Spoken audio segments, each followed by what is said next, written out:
for now, we just keep at it how I am, and yeah, we'll see how it goes. But it's already a bit of a production, and I'm going to need help to make it even better.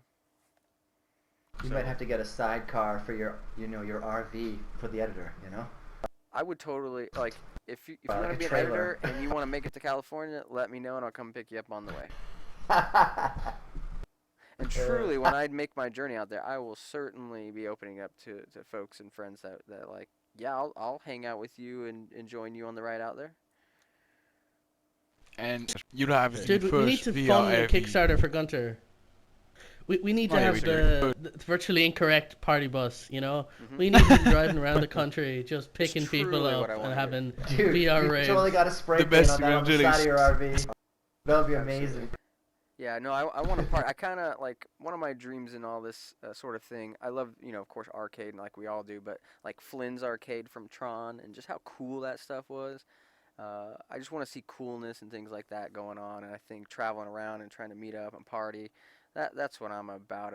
And like those Kite and Lightning folks, like stuff they were doing in Deep Rifter was telling me all about the partying, and it's just I'm still young, or I still want to party a lot in my You life. you remind me of a guy like who's on his way to like Burning Man or something like that. I'm totally that guy, except that I live in South Florida with a bunch of old people, and there's nothing cool like that. And so I just look at it on the internet and wish, that I was there. And then, if I was, people would probably really, enjoy my company, and I would enjoy theirs.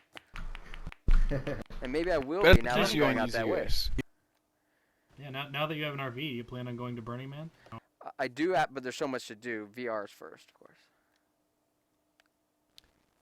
Gunter, VR to Burning Man. hitbox is up and down, but I've confirmed with Mike that we're still recording. Awesome.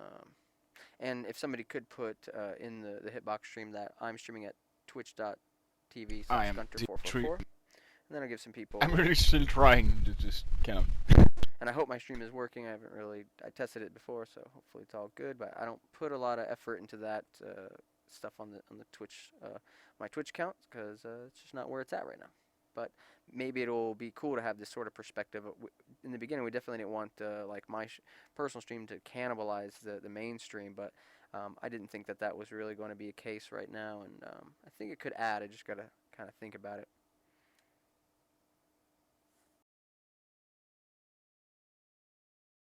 Where my mouth is. A little lower. It's in your forehead.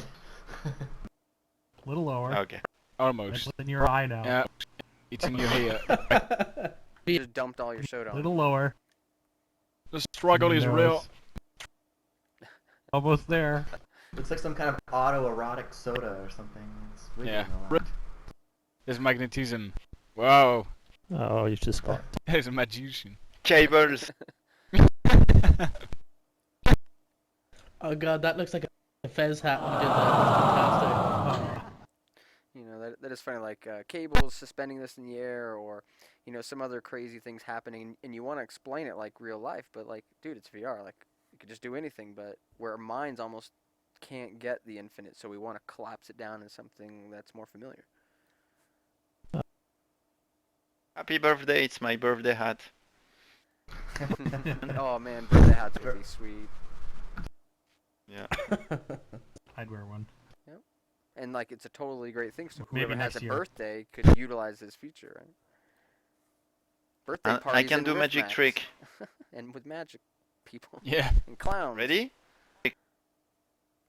Ready?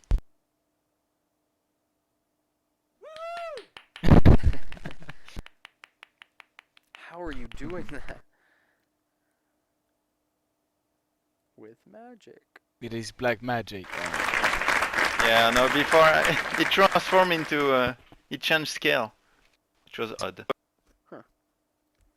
So that was the break. The commercial moment is finished. Rather than a Terrence McKenna DMT experience, we've got Olivier trying to drink a soda pop that's having a seizure. Yeah, it's 6:30, so. Man, I want to do the DMT experience so Infinitude, bad. the mind.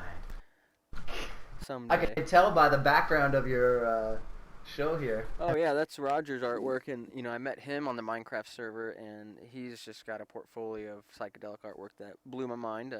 And he's been on the show, and just he's done a lot of these things, and has basically sort of Burning Man crew in Melbourne area, or just that type of folk, and just so jealous of all the cool stuff that I'm not participating in over there, but. For real, being able to connect with people this way is huge for me. Like I am limited by my area, and then I work from home. I just totally don't get myself out that much, and of course I just have my core group of friends, which don't have the same, not all the same interest, including that and this VR stuff.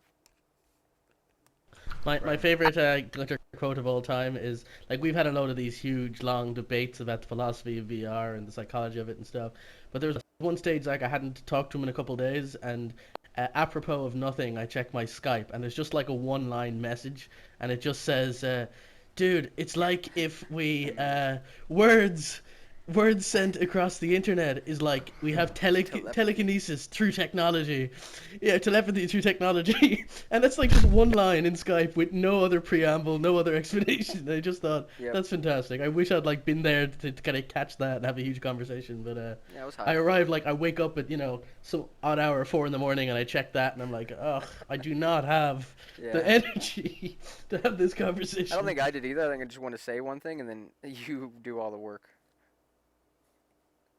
Like you go, yeah, blah, blah, blah, blah, and you're like, totally. And that's all I would say is totally.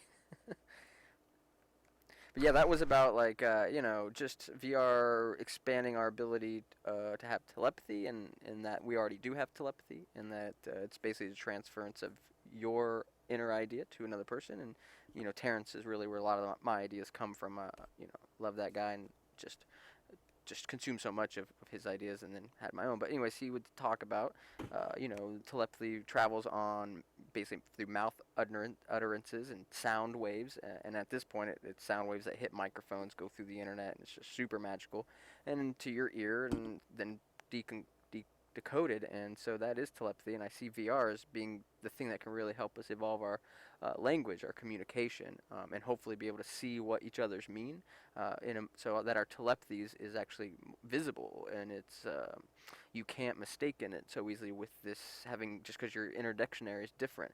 If you can get to the point where these dictionaries, like a Babel fish, that can completely help you communicate to somebody else's internal dictionary, and specifically I think in the visual form, because I think that's the form that we hold and covet most as far as the human experience goes, then I think there'll be less interpretations and just everybody crying about everybody else's words. That really comes down to just people don't understand that people aren't really they're not just their words. It's much more complicated going. It really takes a process to even get to know yourself and to get that stuff out. So for me, VR and communication and being able to advance our world is a huge part of what I see. I think VR is a step in that direction, that it can provide additional sensory inputs, but there's still a divide fundamentally between that and a mental concept or an understanding or something. I think for me, one of the, like, trying to simplify it, and I was talking to Jason about, sort of building something like this, is in a simple form. It's when I'm describing something about maybe a vacation to Burning Man, and as I'm doing it right now, the whole room would change to Burning Man. Maybe popping out of my mouth are objects and things that go with it, and it's all happening automatically because either I've taught it, or Google backed magic, or whatever it would be. But the idea is that the place you are, everything becomes visible, and it's we're not going to be there anytime soon, but yeah, how do you get your construct to get out there? I mean, that is going to be the secret. But I feel like we're going to be able to dive into our inner space, and Terrence was a psychonaut with these, with LSD and ayahuasca, and it just breaks down barriers and allows you to kind of get in touch with your inner side. Of course, I've never done all these things, but I've done LSD and other things that did give me that experience. Losing the train. Yep, that train's over. RV. Yep. The train of thought. Yeah, I always picture the Alice in Wonderland, the caterpillar. That idea of this sort of figure standing there, and you just see "Who are you?" and like the words forming in the air around you, and the world morphing and changing, and kind of giving that contextual information that sort of, as things are being described, the smoke forms into trees and images to imply a more visceral sense of what's going on, and removes all of ambiguity about what the topics actually are. And a movie is like that. Somebody's ideas, they take years to pull that idea out into a movie, and then you get to suck it in. And it's that. But hopefully, we can get those sort of things for anybody to do, and just plop them out there, pop your interior, your dreams just out there, and then not only do other people see it, but you might see your own inner stuff and be like, whoa, I just met myself. This blows my mind, or something weird like that. Well, even taking something simple like Go ahead. Go ahead. I was saying, even take something simple like when there's a prevalence of popularity regarding word clouds about 5-6 years ago, where every website had a word cloud on it and it had that sort of bubbles that represented the most frequently said or used words. And I've seen a few on particular people's websites that I knew, and it's fascinating like that, like you said, sort of encapsulating yourself in your own content. When you see your most frequently used words and topics in variously sized bubbles that indicate, your mindset or your particular, the way you phrase and think, it was fascinating. It's something you can't get just from like listening to your own content. And that idea of contextualizing what you say and what you do in a new way that sort of lets you hear yourself through the lens of this other amazingness that sort of really lets you rethink what you say and what you do and what it kind of translates to in the real world is just fascinating. And I'd love to see VR just like capitalize on that. I see it as an expansion of a communicable message. With words we have syntax and the semantics of the language. The cat is jumping. It has a very literal meaning, but like you said you want to describe some story of Burning Man, but there's all this shit going on in the background, and you want to communicate that too. It's not really part of the main message, but it really adds to the experience. So it's like the richness of the communication. For sure. We're gonna have like a lot that. of To mention one like thing that. I said to Gunter in the past is I'm well known for being a little bit too verbose, where I'll use words which I don't really need to. I could convey the same message using simpler ones, but and it always comes across as being very elitist and trying to be sort of above other people. But it's just simply that I love words and I love the use of them, and when I find a word that more particularly identifies a mood or a point and it exists, then I use that instead of sort of glomming together 3 or 4 to match it.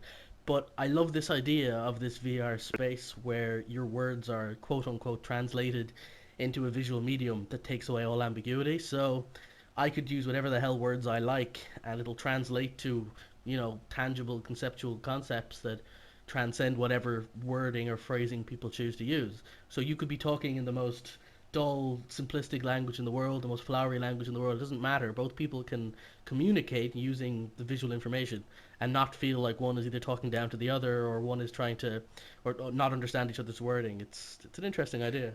So you're talking about a richness of expression, syntactic expression, sort of expression by language, and then an interpretation that means something more than what's intended.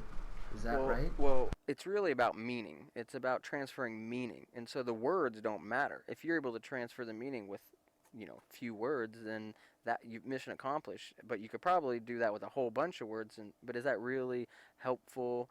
And really, if it's visual, then again, the words start to shed, and then you see it. And I think people can just like in VR, you can't explain it, but when you see it, you're like, oh, I think get what it. he was alluding to, though, was providing some set of words that would provide an experience or something that was more than them.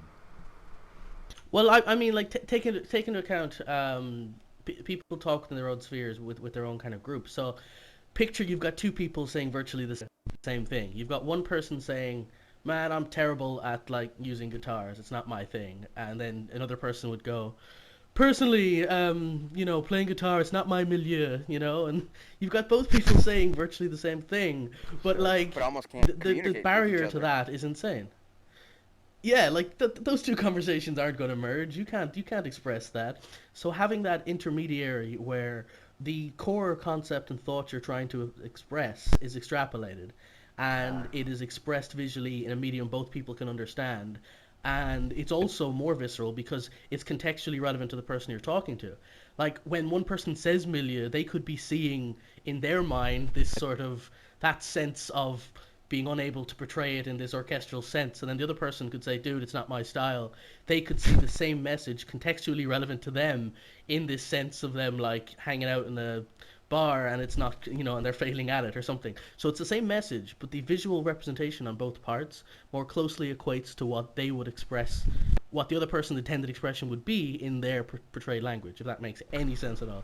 It makes absolute sense. No, because I've actually, not to plug Janus VR, but it's the same story, but it's HTML and 2D pages and alternate interpretations and visualizations of messages. So it's exactly the same subject. So I find it very interesting. And something that I'm working on. Yeah, and I can't wait to I would like to see a virtually incorrect space over there, and a lot of ideas. Talk with Nuke all the time, and he's always talking about Janice and whatnot, and so yeah, I'm gonna be there soon. It's just all the time and trying everything. No accusations. I'm not looking for praise, man. I want to talk about the issue. Screw it. I'm just saying that. Well, I as a haven't tried background, it enough to really get into something all I've that. thought about. Yeah, no worries, man. But yeah, but you're treating it the other way, where there's a core content, there is a message, but each viewer has their own custom graphical interpretation of the message, right? Yeah, an effort to yeah. transfer, to get the meaning the same, so there's no confusion there. It's really breaking down those barriers of time too. Like sometimes you got to take in those words and translate them. It takes time, but if you could see something, then you might just get it instantly, and you could keep that faster pace going. And I think one place you can see that this would be super beneficial is translating through languages, right? We that would be huge, but sometimes the translation goes wrong, we get lost in it. So maybe if there was a lot more visual stuff going around, it'd be like, oh, I really totally know what you're getting. And speaking of translation, there's like another type of translation that makes me sad, and that's badly phrased, but we're always speaking about worldwide communication and such, but today, besides Google Traduction, there's like no tool for people to translate correctly a message or phrase or anything, and I'm just wondering why it hasn't happened yet. I mean, you're not able to speak to somebody else from another country if you don't speak the language of the country or English at all. And I'm here because I'm able to speak English, obviously, but I wish some people would be able to speak French at the same time using tools and such. And we are in 2014, and we have plenty of technology and plenty of people working on it. And it seems like translations when it comes to a language to another has not moved like an inch from 100 years. Yeah, it's a huge barrier because it takes you pretty much. I mean, a lot of times you need to grow up in a society and learn the language, and that's how it's captured. And so you can't always do that, and especially if you're American, you're just too lazy to do it. I had some other thought. That reminds me of one of my most amazing stories I ever heard. A friend told me this, and it really made me stop and think about language and communication and the whole kind of concept in one spectrum. He basically said he was on a plane. Excuse me. He was on a plane, and across from him there was a mother and daughter, and they were French, and they were just chatting away in French, and that's fine. And then on the other side there was a son and a father, and they were German, and they were chatting away in German, whatever else. But what was really fascinating is the both families had some family member who was deaf, so they both knew sign language, but only the children knew sign language. The parents didn't.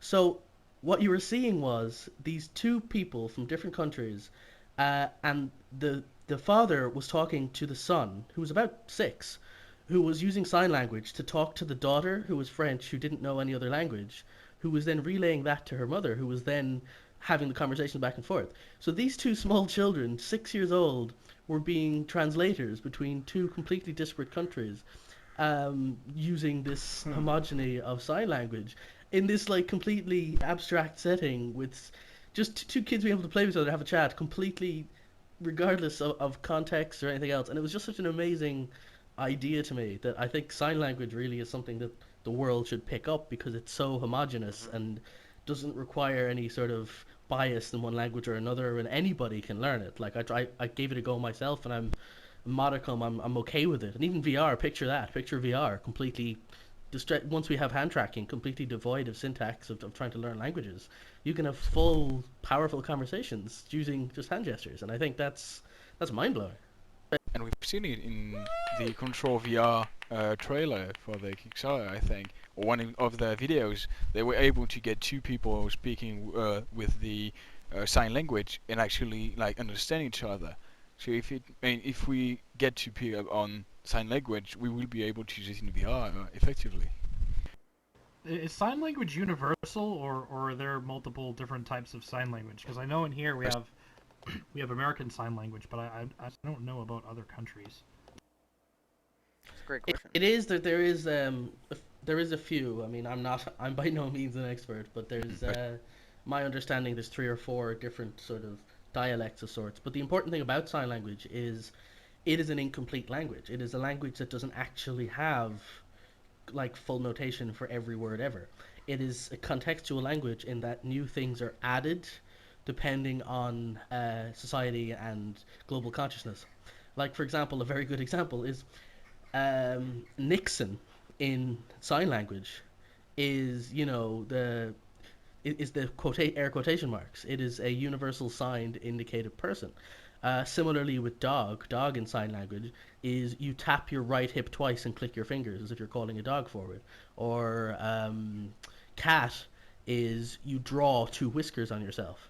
These are things which are completely devoid of most language barriers or most issues regarding cultural representations of things. It is social media builds sign language. So while there are alternate ways to portray information, for the most part it is universal. Yeah. And people who can speak one can speak the others. Or even if you don't speak it, if you sensibly enough have a vague understanding of how it works, you can mostly establish and understand what people are going for. Interesting. And again, just not to harp on about this, but the language itself is entirely built around it suits the programmer mind as well. I personally love sign language as a concept because it is like, for example, pretty in sign language is so amazing to me. It is you make a P with your hand and then you rotate around your face. A P for pretty and then point at a face. And similarly, chair, you make a C with your hand and then you use your other hand to sit in the C in your hand. It's like It is things which are plays on our contextual pattern information. It's recognition. amazing. Like these are patterns we see in our world and that we experience, and that's why we're communicating that way. Whereas words and language, this is a bit removed. Like there's no natural thing that I see in those letter. I mean, if you talk about hieroglyphics, you start getting back to that place. But I'm very interested in seeing this visual sort of language, however it's going to be. And sign language is a great example.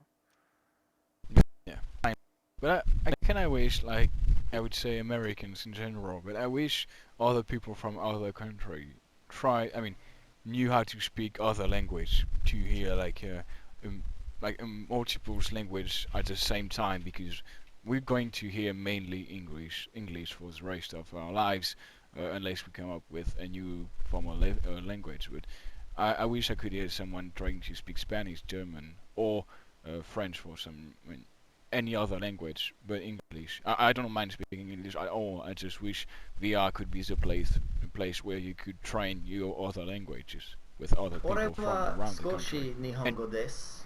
je parle français un peu. That is perfect. J'ai oublié français. Nice. Moi One aussi. of my French teachers used to say to me, Parfait. I only had French for 1 year in high school, and I think I cheated a lot, but my French teacher would say, fermez la bouche. What does that mean? Yeah, shut your mouth. Shut your mouth. Shut yeah. your fucking face. Well, I'm not sure she said it that way, but Shut the That's hell how I up. interpret Yeah, it. See? exactly. It was with the she was facial- being rude though, for sure. Mm. yeah, she made sure to teach us that. We told it to her, I think, plenty of times too.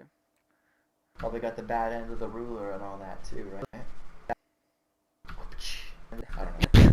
But Now it's with fantasy, I don't VR, know. we just get rid of a lot of tools we created on the internet, because there's like a lot of websites where you can just chat with other people from other countries and even have Skype chats with them. But now in VR, you just literally create a room where you say, want to train my Spanish, and this Spanish people just we Yeah, enter the they'll room and do you can it. speak with them. Yeah, they'll be happy to, for sure. Yeah. So and Yeah. yeah, But did you notice, Rubik, how Because they hard get it something is out of to it get too. the French people into VR?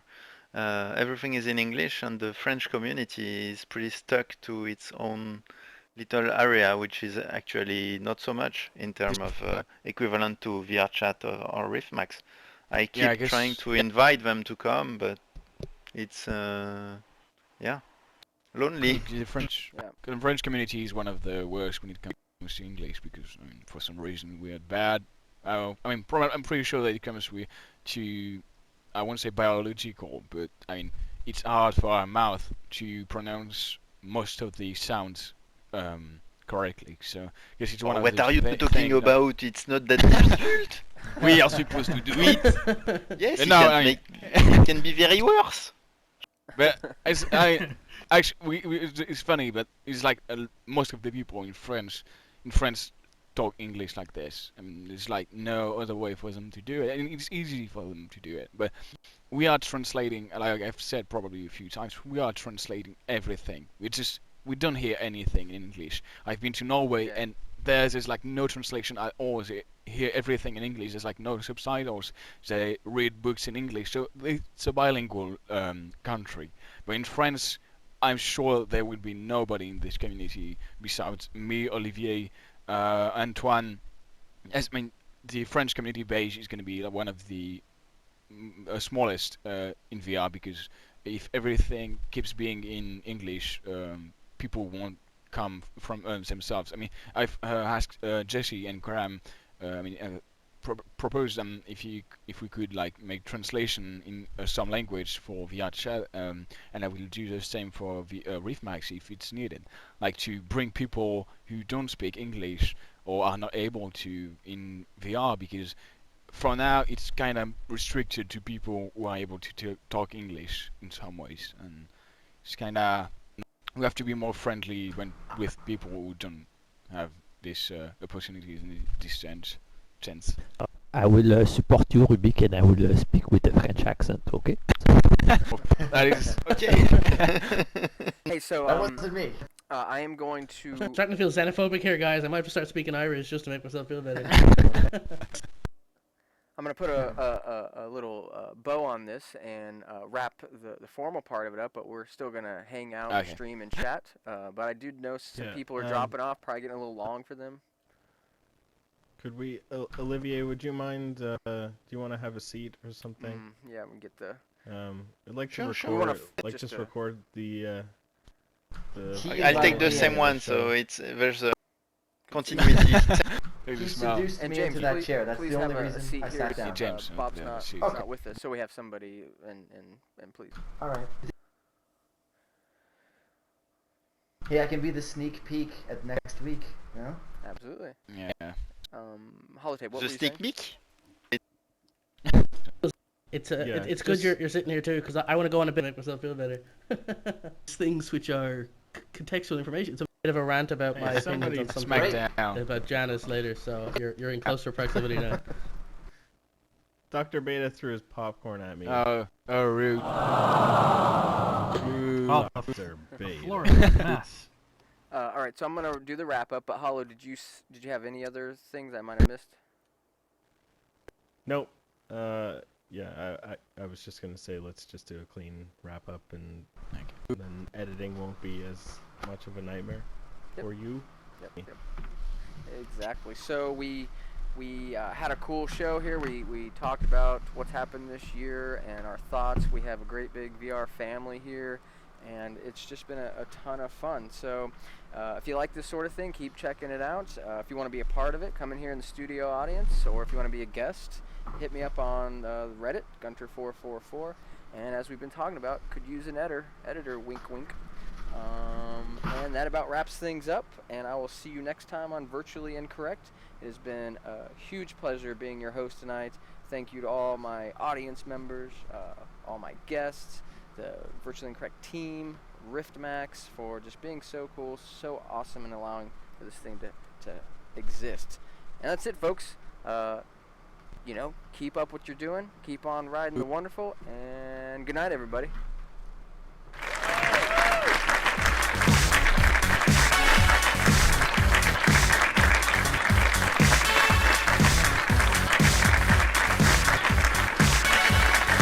Oh, and stay tuned next week. James Craig's going to be on the show.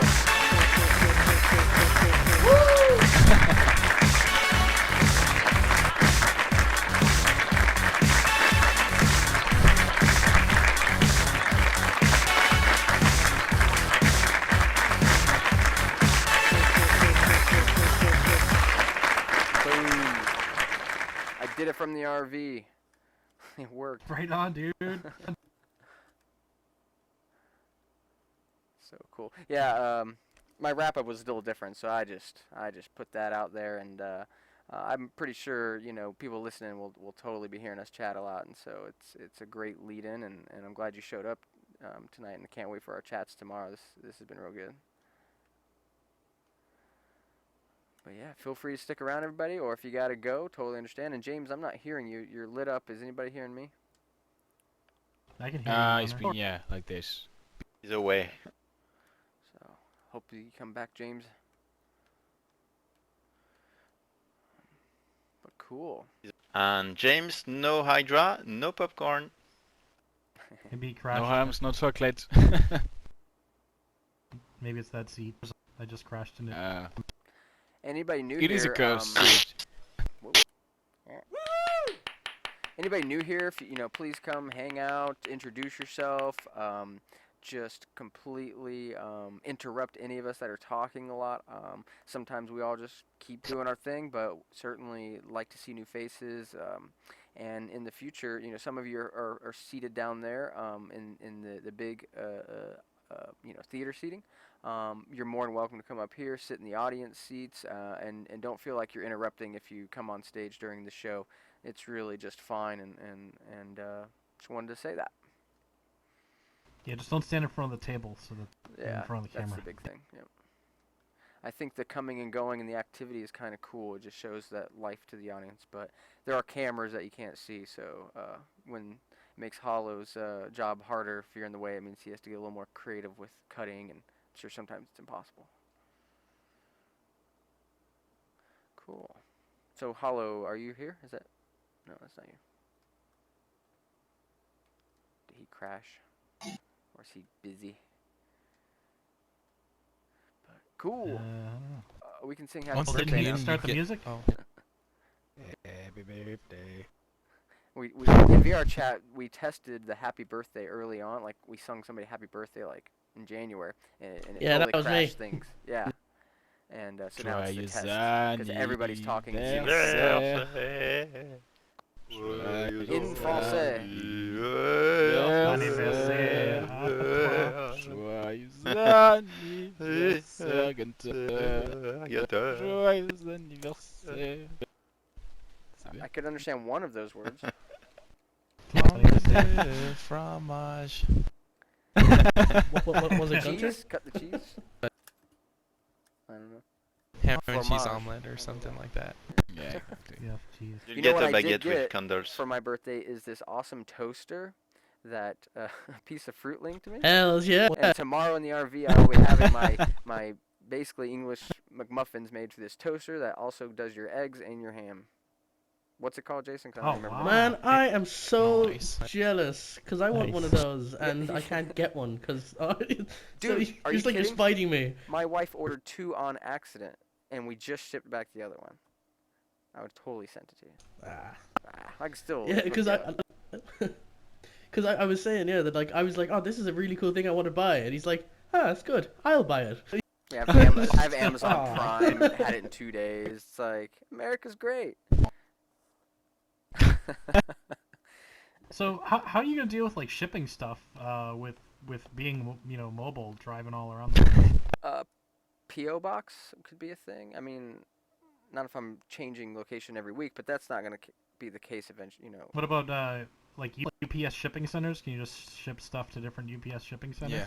Should be able Just to pick do them up that. there. And ship them to people that I know, maybe, if that's the case. But yeah, I haven't really thought about it too much, but that is some of the things that people do that live full time, or digital nomads, as they call them.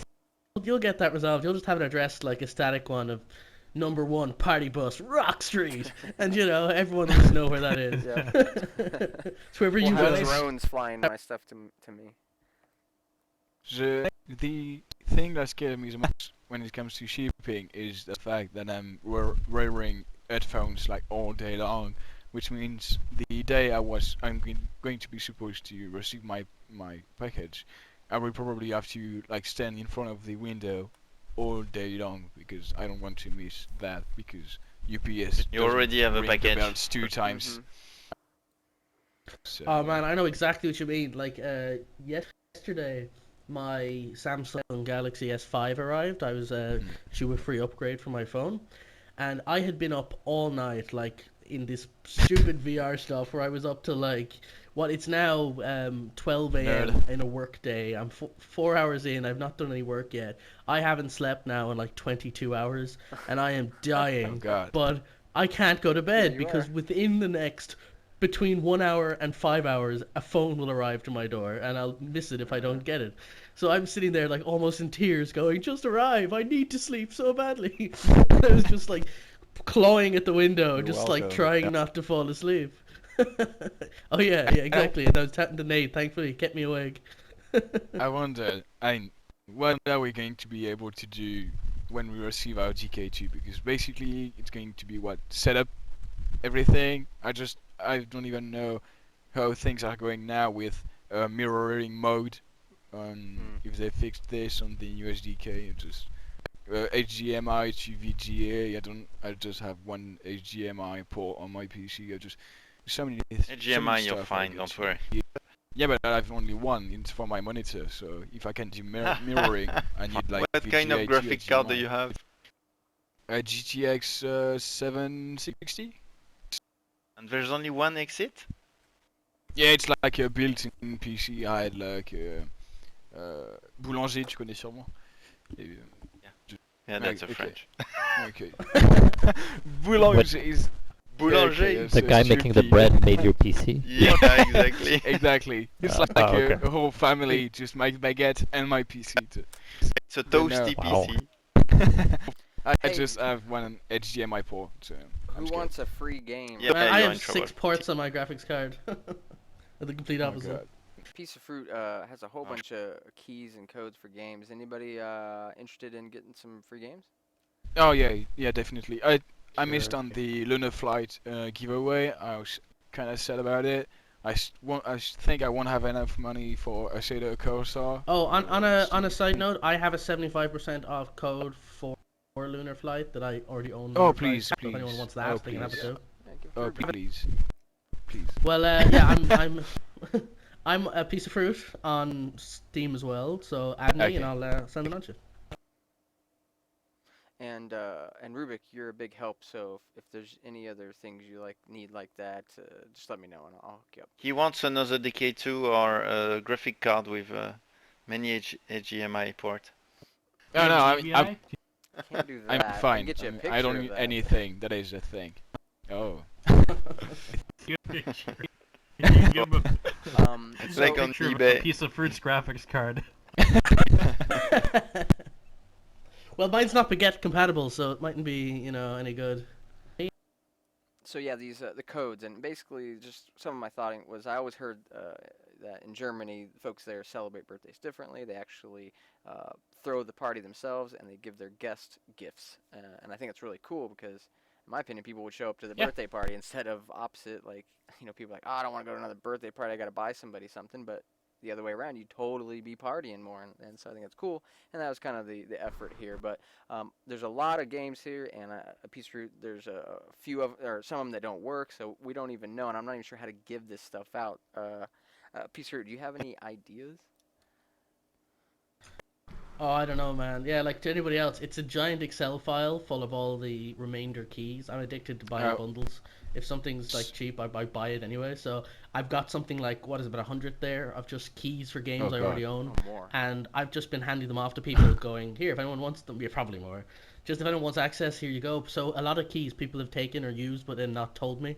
So I don't mind. Like I'm trying to get rid of them, but the point is that they're now. I don't know if they're taken or not. So there's this Okay. like giant sea of codes, and I have the names of the games beside them. But there's like a 50-50 chance that any one code will actually work or not. So yeah, it's just it's free So reign. in other like, people can words, do what if they you like. take one of a piece of fruit's codes, or you try one that doesn't work, let them know. Yeah. And at first, But I it would be guess, like, uh, oh, it it's kind of bugs- like a there's no- birthday surprise. Like you don't know what you're gonna get, so we could do that. But Yeah, not, there's no not point too at many this people stage. here They're like- though, Either so for we can game or totally. paperwork.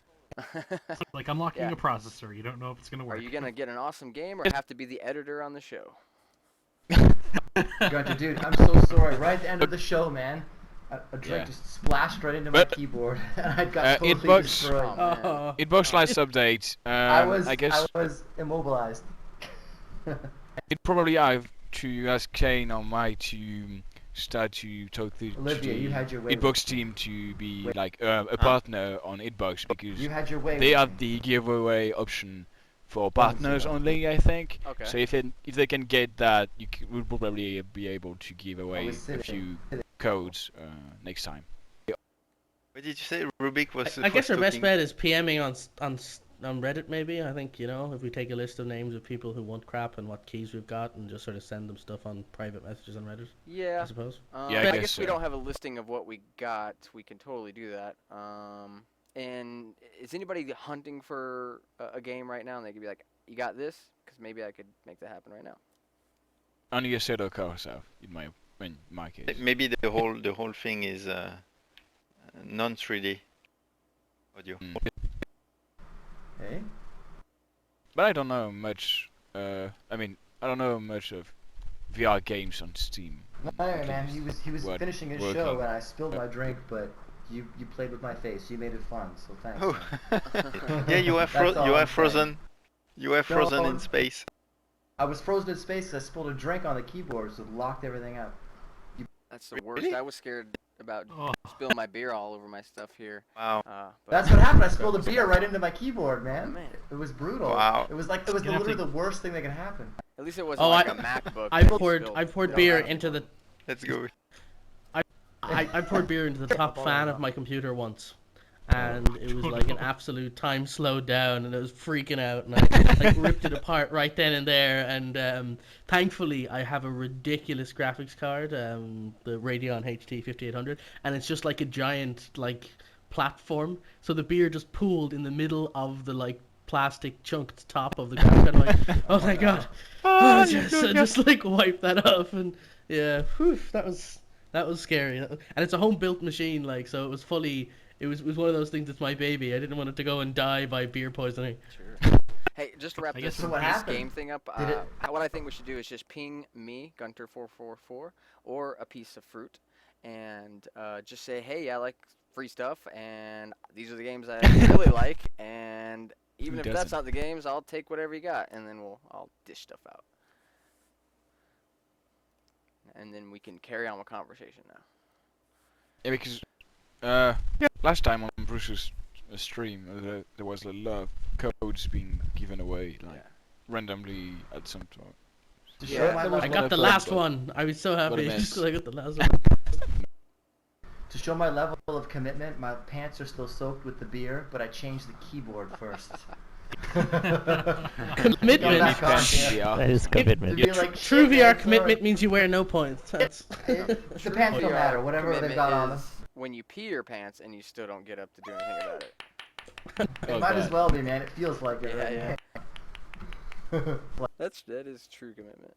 Have you ever? What's the longest everybody's spent in VR? One Like with the Rift, you or can have a couple like 15-minute breaks if you're getting really long, But yeah, in the Rift, like a big long session. 7-ish, I think, in Minecraft. 7 hours? Yeah, Yeah, I've done what 8 about that? Holy So- crap. Without ever taking the thing off your head. No. 7 hours. with a couple. Oh, and 15-minute even more than that, breaks. and standing. Oh my No, god. you gotta pull it off your head. I've done like probably 2.5 hours one time with the thing not off my head in Skyrim Vareo style. Well, that's what Minecraft You was. know, It was actually, so that's something I want to compelling. We were retry. doing so much that you didn't want to. So it was really like, okay, I need to take a break. I gotta go pee, or I'm gonna die like one of those World of Warcraft players. Yeah. No, that I have all event three of that the happened was injection ridiculous. drivers. I have all three of the injection drivers, and I tried out Skyrim before, and it was very meh. It just didn't work well. But I saw that video that was posted up, and just put on the Rift to my face watching the YouTube video, and I was like, man, that's full on stereoscopic and feels good now. I don't know whatever that dude did to make it look that good. And I'm like, I'm Is it totally better gonna now? re-download it and try it again. There's a Oh, there's Jesus, a it looked config amazing. on Nexus that you can look at. When DK1 first came out, I was the guy on like the meant to be seen 3D forums really pitching Skyrim because of how well it could work with the DK1 if you put the time in to configure it. You had to do, there was concessions. You had to disable shadows. You had to do this and that, but you get to look proper. You have the scale right. You could actually move the interface elements in close enough you could see them. Choose armor, stuff like that. Yeah, I love the hell out of Skyrim. Oh my god. I'm still waiting to Greatest game ever. play Skyrim. Until I get the DK2. Hey, That's Nick, either I'm waiting the for most, to finish it too. That's either the best move or the worst move. Like, because if it never comes, you've missed Skyrim. But if it does come, you've got the like best Skyrim. You know. Right. Yeah. To be honest, I'm looking forward to the next next Fallout when I get my Delta Oh, 6 yeah. and I've got freaking Yeah. actual hand tracking and stuff. And I don't care if I have to go and like hunt down the developers, steal the source code. I'm gonna find a way to get like full gun tracking and everything in whatever the new Fallout is, and I just gotta like live there forever and never leave. I love the Fallout games too. Those are But so the good. Bethesda, it's so shitty that shit's going terrible between Bethesda or ZeniMax and Oculus because the games are just amazing that come out of them. I love them all, man. I feel bad for that studio having to be owned by ZeniMax. Yeah. If It's you just look into business. It ZeniMax honestly and probably won't affect it too much. And the management of the corporation, it's weird. Like the guy who runs ZeniMax, he used to run like Penthouse magazines. You gotta like wonder about that guy and things like this. I don't know if you guys know this. Yeah. Work for Reverend Kyle, right? So what the Yeah. heck? But Good. yeah, exactly. What's the So- management behind it, right? Yeah, I don't know. Yeah, it's These a big are disconnect games. between the developers and the CEOs and the management branch. It's always like that. So you can really say that the management of this company sucks. Yeah. Them or the Yes, secretaries. That's what all I the don't know. developers over there say. Yes. Oh god. But is there a game, guys, do you have been oddly up to play like with the DK2 or DK1? Skyrim for me. Technolust for me. Half-Life 2 is for me. I haven't played it because I wanted VR to play with. Oh, we're doing best game right now in the No, DK1. no. Is there a game that you hold up to play because you wanted to do it in VR? Oh. For me, it was Um, the Half-Life 2 expansions. I never played either of them. Then I bought them on Steam just to try them in DK because they worked. And it worked great. It was awesome. that's cool. I haven't done the Portal games because, well, actually, I did try Portal 2 at SVVR, but I've waited to play Portal 2 until STEM comes. Nice. Hope it works out for you, man. Well, it worked when I tried it, so it should be good. I remember me and a piece of fruit were talking about the Omni, and he made the comment of something he would like to do in the Omni. You know, we talk about like exercise, and it's like I'm not really that interested in exercise, but I do want to benefit because I sit on my butt too much and I got a bad back. But Holotape was, or piece of fruit was saying, like, get in the Omni and climb, you know, walk up the Skyrim mountain, or you know, see if you can make it over it without getting too tired. But however, somebody else did bring up a point of like incline might be a problem with the Omni. Completely. You can't simulate it. Yeah. I wonder if how much that's gonna matter. Is it just still gonna be like it's still cool? I don't know if you've ever seen this video. There's like these 3 robots on the ground, and they're scuttling about, and they have these platforms on them that go to variable heights, and they sort of like move to where you need to be. I probably won't be able to describe it well. Super But slow though. It's no, I know the one you mean. It's yeah, very much a it's case not of like like you could just run you're around. Yeah. It's basically it's a lot like for people who play Portal 2, the way the rooms configure themselves, the platforms will kind of slide out and replace themselves in different wall parts. It's just a bunch of these tiled platforms, and they can lower, raise, and they kind of drive in front of each other and keep a constant couple of tiles in front of you.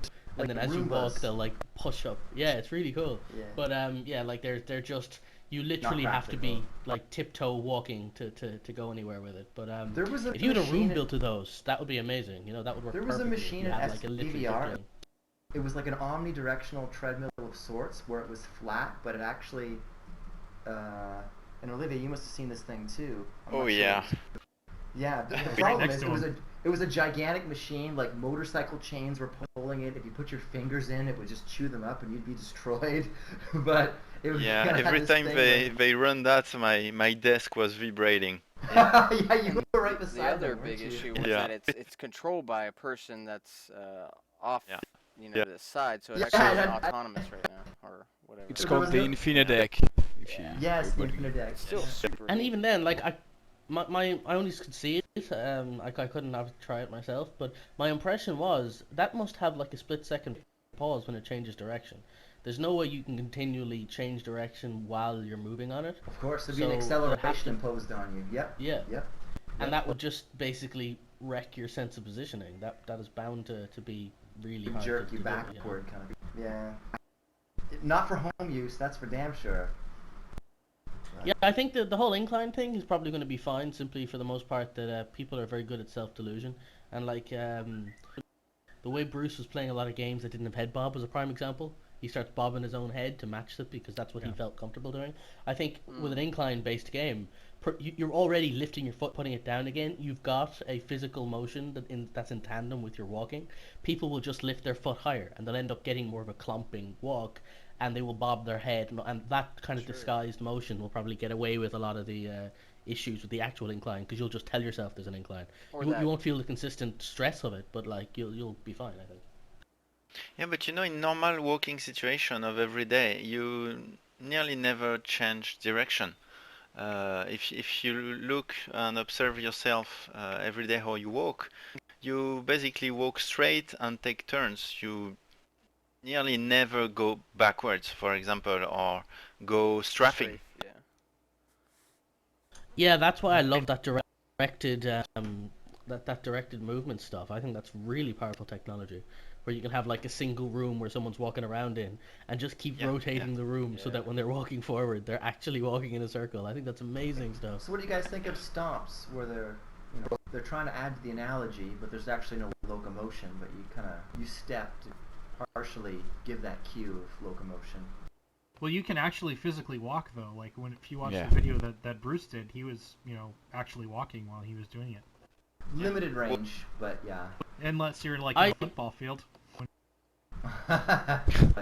Yeah, with this I lo- mobile computer mobile one, attached yeah. to your backpack. I think the technology is amazing. Like I'd love to own a pair, but the problem is I think it's completely mismarketed. I think the idea of using it for foot tracking is complete misappropriation. It'll be fine, it'll work, but there's a bazillion better things you can do with it. There's like so many other, like I was laughing when he said that if you put it onto the wrists, it was like had a huge revelation of there's lots of things you could do. It's like that's exactly what I thought of straight away. Is I want to do things with it like I mentioned before, my telekinesis idea for a game. I want to have something where you stomp your feet on the ground and that causes a vibration and stuff flies into the air, and then you can use telekinesis to grab it. Or, you can clap your hands together to cause some actions to happen in game. As a very minimalistic input system without any buttons, it's a much cooler device than just sort of straightforward walking on the spot, because that's impractical. The other stuff allows you to have very cool inputs using simple enough motions. I think that's much more useful. How Yeah, I'm many gonna take a units quick do you break, I'll guys be think right it, back.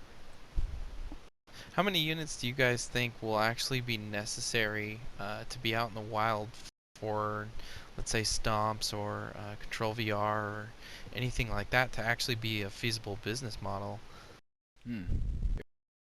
It all depends to the experience, how much it costs. If you make a small game that doesn't cost a lot and you can make some money selling it to 1,000 people, I mean, it's possible. No, Crazy, I but mean it's it's. possible. Oh, sorry. More talking about like how many units consumer will need to adoption? be out in the wild to actually make like creating a hardware. To be honest, I think the answer is more than is feasibly possible in all those cases. I think anybody who thinks that any of these hardware things are going to actually be a viable lifelong career is eluding themselves currently. Wow. It will eventually do that, but this is virtually a giveaway. Anybody who wants So, this stuff to exceed is basically building a first level gen tech to yeah, get people yeah. to adopt it, to prove that it's going to work, and then once they do and people have it, and then once it hits sort of public consciousness, then their second generation product will balloon and make them a lot of money. But almost every Completely one of agree. these people, that first project is going to die. They're going to put more money in. They're going to get. They might even out if they're very clever with it. But I don't think a single one of these hardware products for VR is going to make a profit in the next 5 years, 4 years. I think you're Completely exactly agree. right. And I was talking with Olivier, who mentioned, and he's actually hardware restricted on one of his projects, and he said, you didn't make a lot of industry connections at that time. That's these first round hardware innovators. They're all hungry. They all want the business. They all want to look up at the corporations who are already in it and made it and said, pick us up. It's kind of an early exit strategy of sorts, or they license their technology or something like that. So that's Yeah, Olivier, making something with that's Storms why now. that's why you didn't have a direct connection. Well, you obviously partnerships are good and you want to promote that and stuff, but these companies who are in early are looking either for exits or incorporation, getting bought out. It's not bought out. Bought out such a perceived as a bad term, but it's not. The technology can continue. It can be good. It's just Picked up might be a better phrase. exactly. Yeah, Yeah. yeah.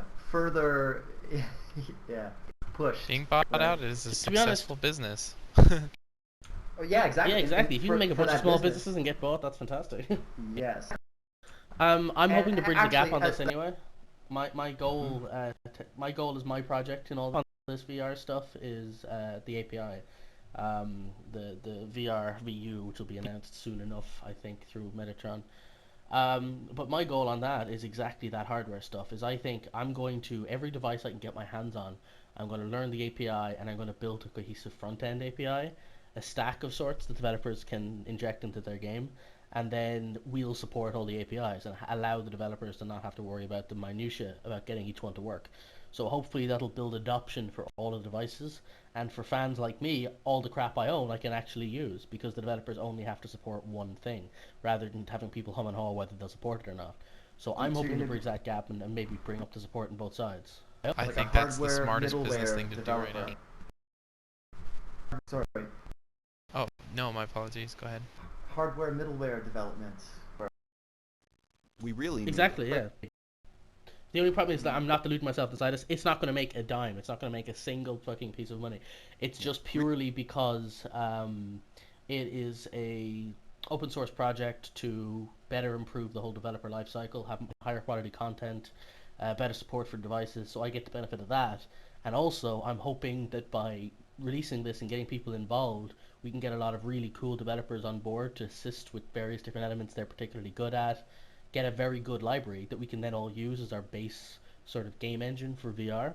If we can build a very cohesive project which has perfect adoptions for camera, for head bob, for motion input, for 20 kinds of player controllers that all support varying configurations of STEM plus Control VR or Stomps plus Control VR or whatever, we're going to end up being able to work later on our ideas and have 1,000,001 games being pumped out and not have developers waste a lot of dev time just building bloody input devices and trying to figure out how to get the keyboard to work, you know?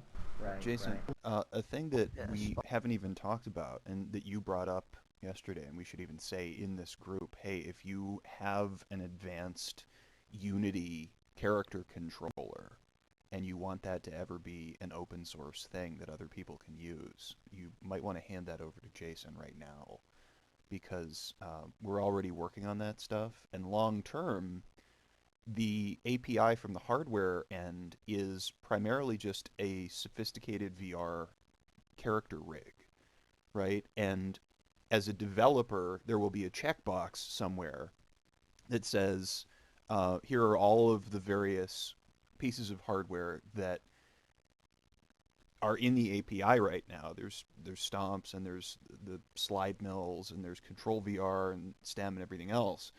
And you say, I want to support as many of those as I can. And whatever the users have, it's all just, do you need to have a movement controller for your game? Yes or no? As a developer, do you need to have articulated finger control as a developer?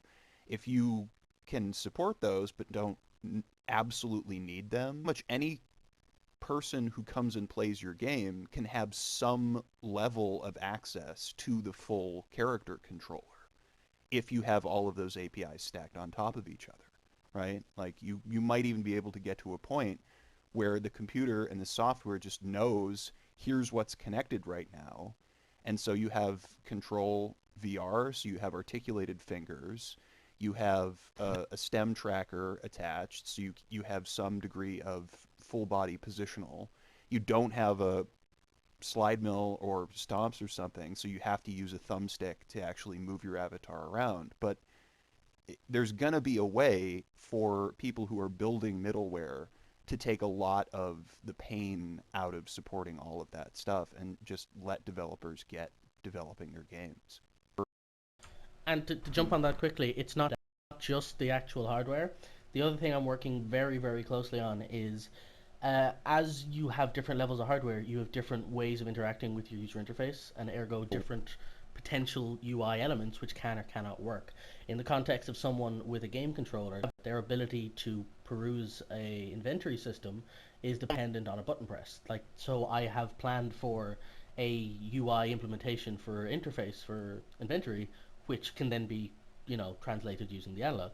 But that's in unperfect. It's imperfect. It's not ideal. But if you have some kind of hand tracking, I have a different approach to how you access your inventory, which takes that into account and is a lot more immersive, and so on and so forth. So there's going to be, not just for the sake of moving and interacting with stuff, but like having to sort of go, what's a comfortable way to show a menu, or how should someone be able to start my game, or how do I indicate something is highlighted? There should be versions of that, like 30 of them, that all implement different variations of support levels, and you can opt which one you prefer to have. And it's just going to be Lego blocks for the developer to pick exactly which one they want.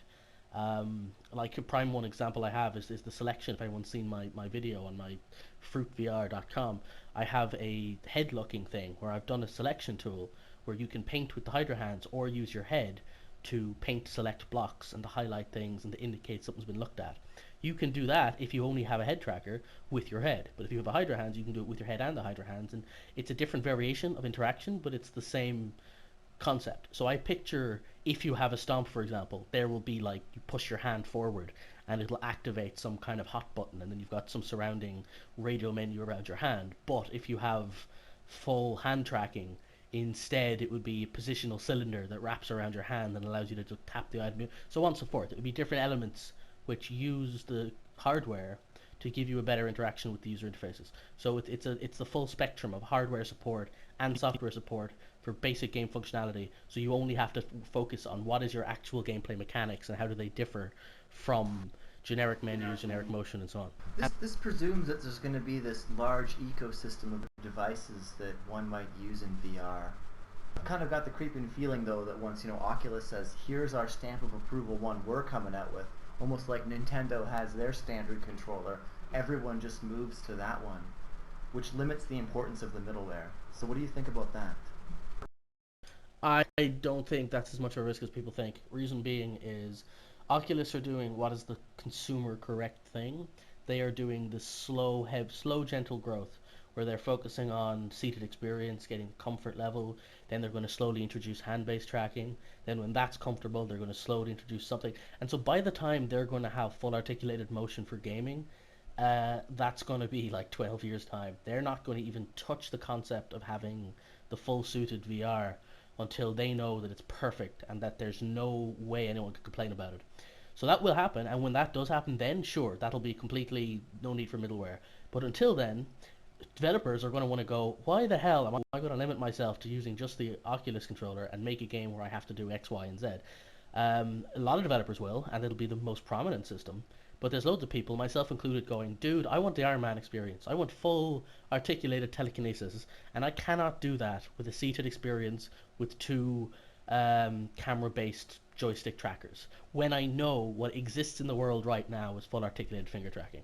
So there will be games, there will be developers who will want that. And if I can break that barrier to entry to go, you know what, dude, you can make both. You can make the game which works for the Oculus specific one and is a fun experience, but you can also go, now plug in overdrive mode and plug in your fantastic over tracker.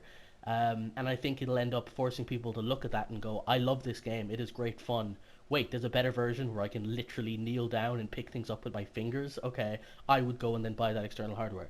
I'm thinking it'll be that inversion of the limited. People will enjoy the Oculus in this comfort, sort of white room approach of sterile environment where everything's comfortable and it's designed specifically to make you feel fine. And they're going to go, hang on, I've acclimated, I like this, it's great. And you're telling me there's this like underground version of VR where there's all of this like diving off platforms, making yourself sick and stuff. Some people are going to go, okay, I can go in there now. I can breach that area, and when all they have to do is plug in an additional piece of hardware into the existing game they've enjoyed, and all of a sudden they've got full articulated motion. I think that's going to be a cool, interesting thing for people to do, and I think that's going to sustain it until such time as in 12 to 15 years time Oculus are going to have their actual proper full-on VR suit. But yeah, that's way too far away for me to even worry about. That's going to come well before 12 to 15 years, the peripheral, I think.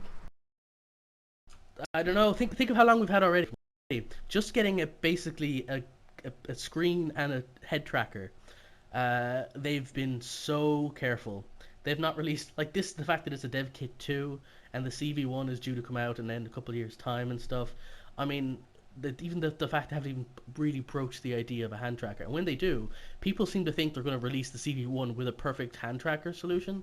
Well, think of how much iteration they did with the DK1 to the DK2 to now the CV. They're not going to just go, okay, guys, here's our first version. They're going to iterate through the controllers too. So even if you're right and they do release it, what's going to happen? They're going to release the hand track solution. DK1, DK2, DK3, consumer version. Okay, we've got hand tracking down. Now to work on full torso movement. DK1, DK2, DK3. Okay, we've got full torso and hand tracking.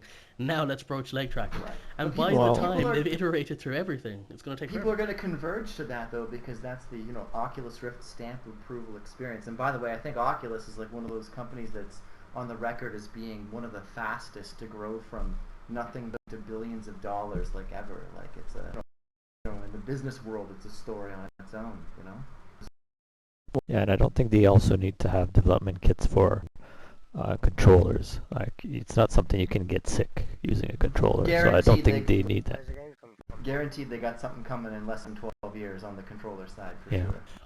Oh no, sorry, I don't mean there'll be no controllers. I just mean they will not ever have a controller which has the full range of ability that a non-Oculus supported controller will inside of 12 years.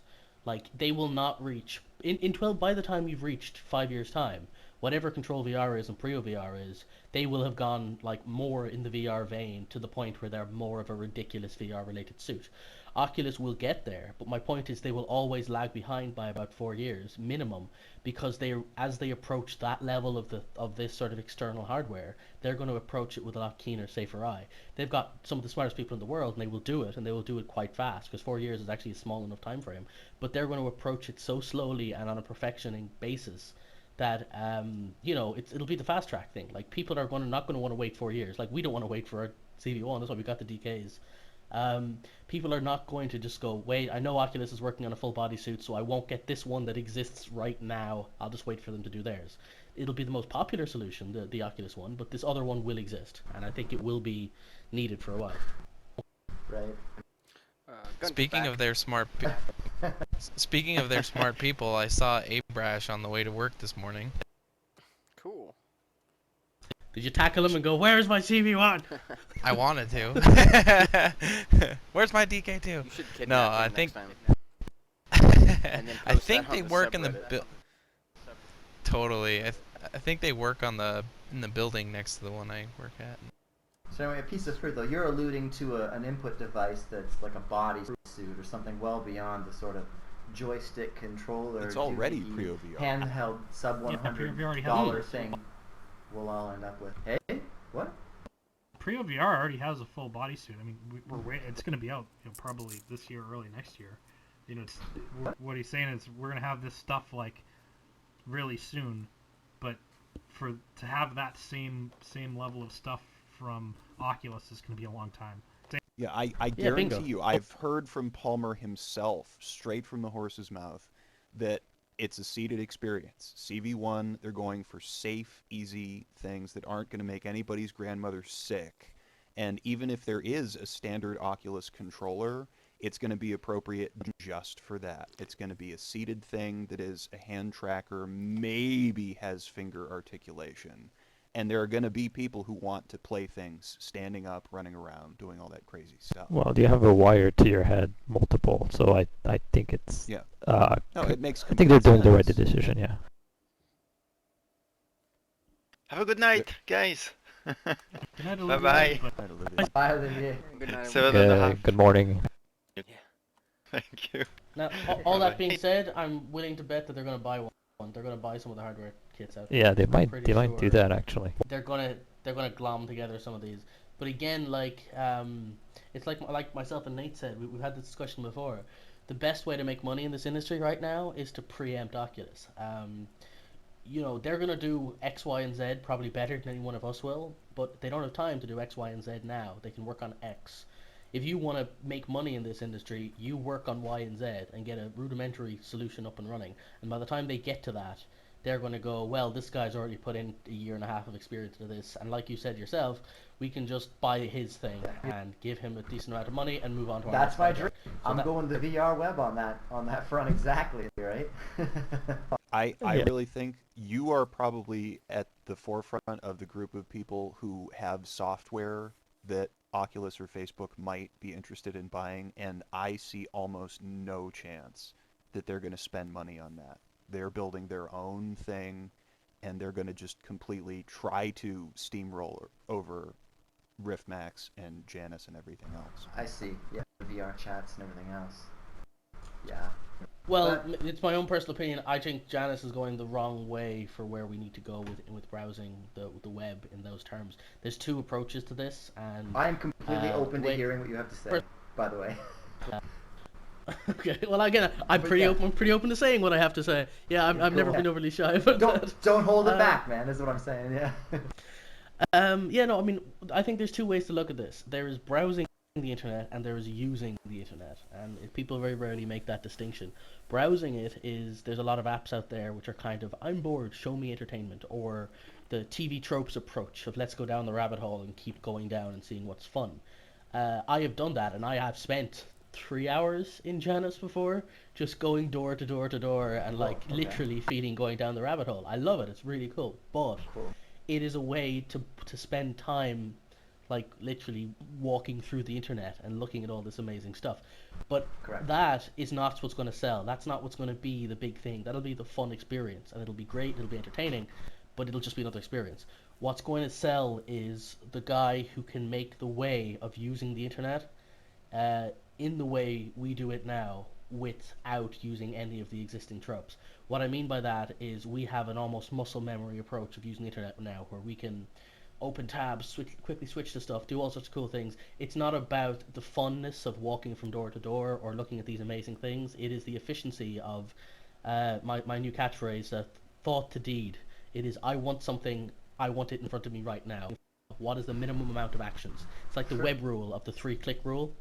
And Janus is not that. It is about making the internet fun. It's an interesting experience of walking Brief through interjection. But Brief interjection. Fire away. A brief interjection. I want you to continue. Yeah, exactly. Why would a guy want to actually have to travel through space to have all this shit happen, as opposed to have just come up in front of him and be extremely convenient? Right? That's one of the arguments, right? Bingo. Yeah. Okay. So in defense of that, one of my visions for the project was a metaverse-like environment. I mean, in Snow Crash, they're not describing the most optimal environment that they use either, right? So because it's a social multiplayer experience, you need actually a space or some sort of space or volume with which the people, the participants, their embodiment can occupy.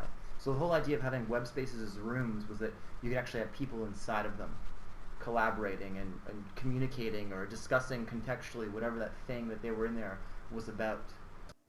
So that's why I went with that analogy, and I've thought completely deeply about the inverse analogy, where why don't you just have the stuff fly at you, and you know, like a seated experience, very much like the Oculus VR.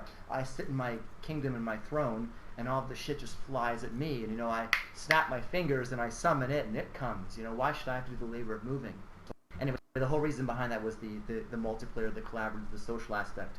I can show you Janus VR. We can meet up in there right now, and I can take you on a tour through the web, and a VR-enabled web, where we can see like spaces, objects, things. There are people who are making like the Elysium, things that are the scale of like tens of thousands of kilometers in diameter, and then I can spawn a portal, like a literal discontinuity in space right in front of me, and you and I can walk through it together seamlessly, where I'm looking at you and I watch you go right through it, right there with me, and bam, we're in somewhere fucking else, completely different than the Elysium, just some goddamn other universe or experience or anything.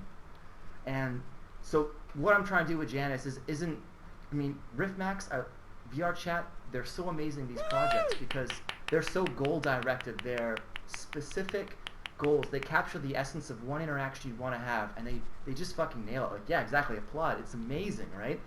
I have a platform that's weird and strange. It doesn't have a singular direct goal, but I'm trying to encapsulate all goals at once, because I'm weird and theoretical and stuff. So I got great ambition for the project, and yeah, I see it doing things that haven't been done. And to address your issue of spaces and the labor of walking through them, it's to enable interactions beyond what the original web was really built for. Sorry, end quote.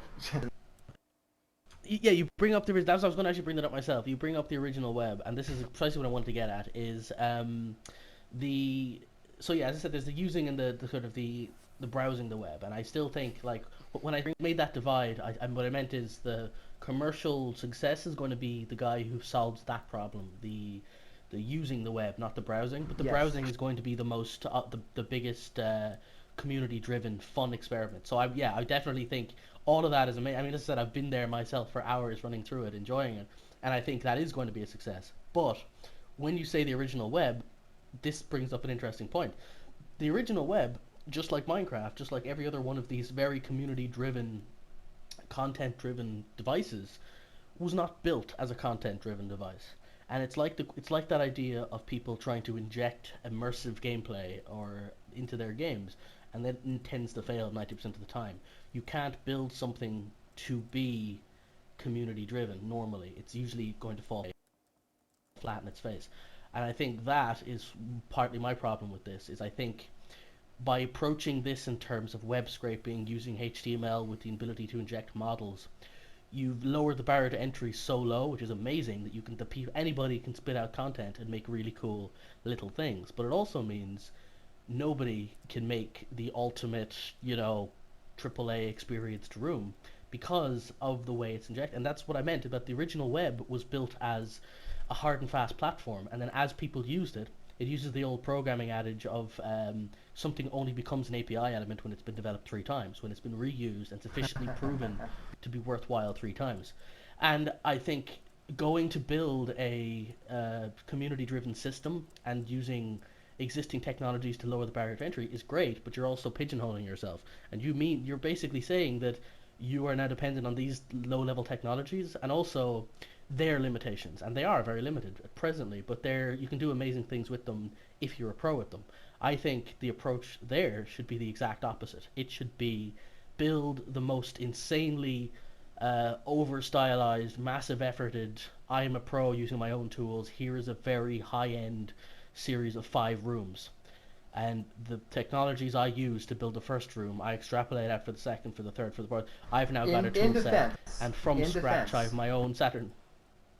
In defense, we've all got to start somewhere, especially with something that's so different or new, or something that you want to establish.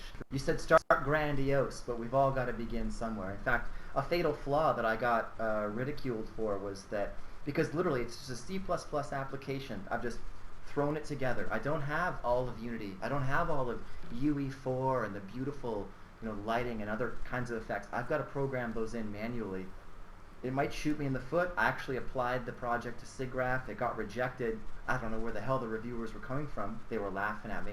Ha ha ha, what is this? Production values are shit. But there was a vested effort that went into that, and you have to start somewhere, and those things can be added as extensions, and the programmability aspect in terms of adding JavaScript and other things that you can program these rooms, the other graphical effects, those are actually generic things on an API graphics level that could be added.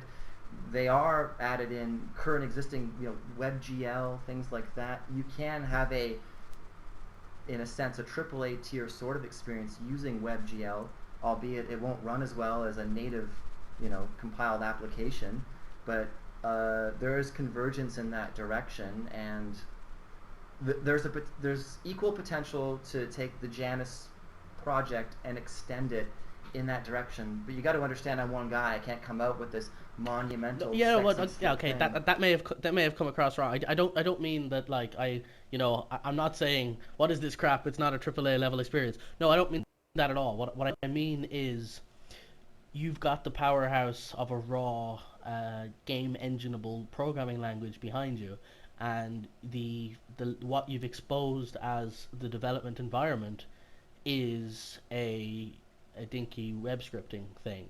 It is not. Okay, It's not the fault of dinky you in web- those terms. I don't mean. There that are again. That may imperative- sound condescending.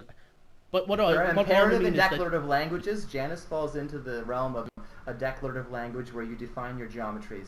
You call it dinky, but so has every project that's preceded it over the past 20 years, whether it be VRML, X3D, the variants. I've got people talking to me now who are also coming up in parallel with declarative languages that are static. They're sort of fixed in this sense. They need more dynamics. I acknowledge it. What it needs is more, you want to be able to programmatically define behaviors in your room. And I want to go beyond this general, like right now we're hanging out in RiffMax. We have this very FPS-like experience. I jump, I bump into walls. Maybe I want to be in a starship and I want to fly around, and I want the physics and the nature of the environment or room I'm in to be completely different. I do want to open Janus up in that way to make it like you walk through URL X, it's no longer what you expected. It surprises you by its variation. That is a goal.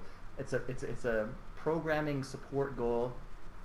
I'm not the biggest fan of JavaScript, but that's the popular language. I do want to make ease of use. I do want to get people into it, but it is an intended direction. But the distinction is imperative and declarative languages, and all these people with declarative formats that just define static geometry. I'm gonna interrupt. well, yeah, I've used. Oh, sorry. Go ahead. I actually do have to go, and I love hearing the rant. And James, I'm looking forward to chatting about it next week. And I do need to get some time in there Cool. in Janus this week, so the conversation will be that much better. But thank you guys. Don't bring brilliant guys like this guy on. Dumb it down, man. Make it simple for me. I don't want to have to do this again. No, absolutely. No, it's cool, man. Thank Jason you. has he did a segment last show where it's just his segment to rant, and Jason totally puts himself out there, and he challenges me. And No, it's great. I actually don't ask. I want to all hear the it direct. hard-hitting I want stuff. to hear the shit. Yeah. That's what and I'm after, we give the man. audience Yeah. and the folks here to definitely be able to do that, but I can't hit up all the hard, controversial stuff. It's not super in my nature, but as I go forward, there is some of that I try to pull out because I know it's interesting to folks. Cool. Well, good to talk to you, man. Yeah, definitely. Happy birthday, man. Thank Yeah, you. happy And birthday. Yeah, happy birthday. happy birthday. Happy 33rd. Yeah, man. Yeah, it's great. VR is real, and it feels great. So, cheers, everybody.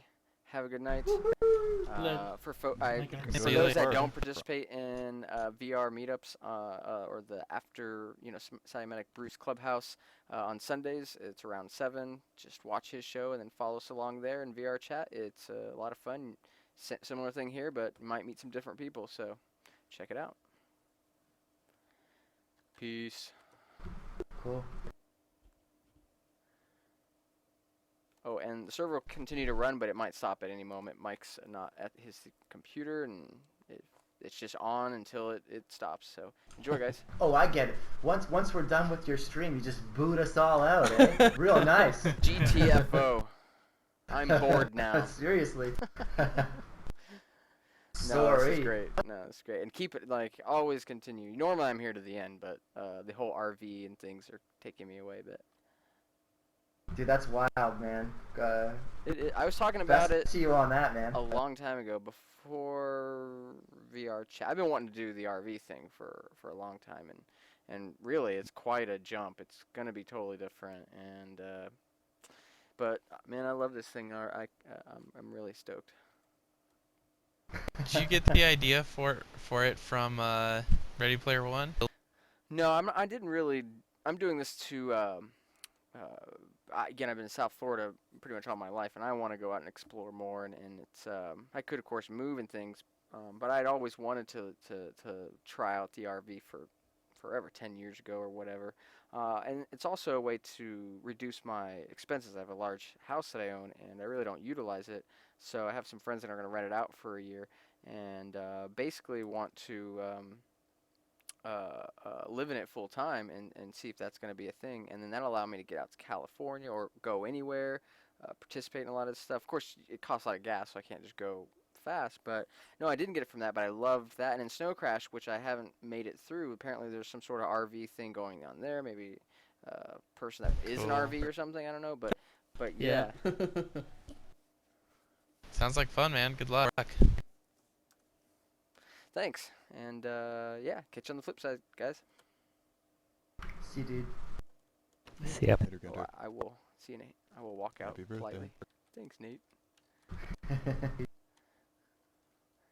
bumping into everything. Good night, everybody.